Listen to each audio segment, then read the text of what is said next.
DPRD Sumsel melaksanakan sidang paripurna dengan agenda penyampaian hasil bahasan Banggar DPRD terhadap Raperda APBD Sumsel tahun anggaran 2019 yang dihadiri oleh Gubernur Sumsel Herman Deru, Wakil Gubernur Sumsel Mawardi Yahya.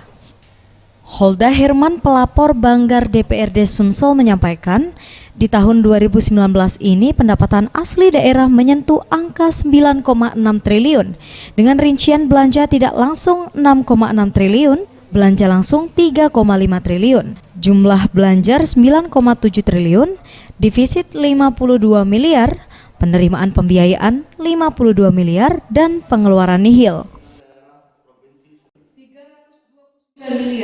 962.962.962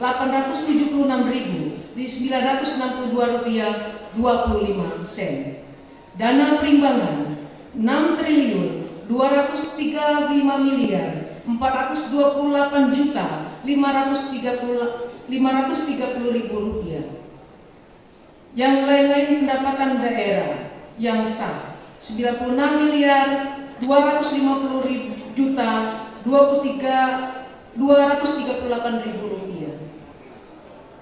Jumlah pendapatan 9.943.945.962 Menanggapi hal tersebut, Gubernur Sumsel Herman Deru mengapresiasi kinerja DPRD untuk penyusunan RAPBD 2019 ini dengan menerima masukan untuk mengelola rumah sakit di wilayah Palembang agar dapat diambil alih Pemprov Sumsel hingga dapat berkembang dengan cepat guna melayani masyarakat.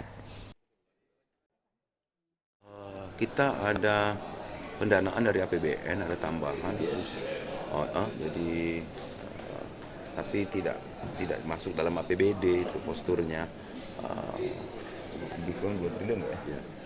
Nanti untuk keluarga miskin nanti divalidasi dulu datanya sehingga saudara-saudara kita betul-betul free untuk.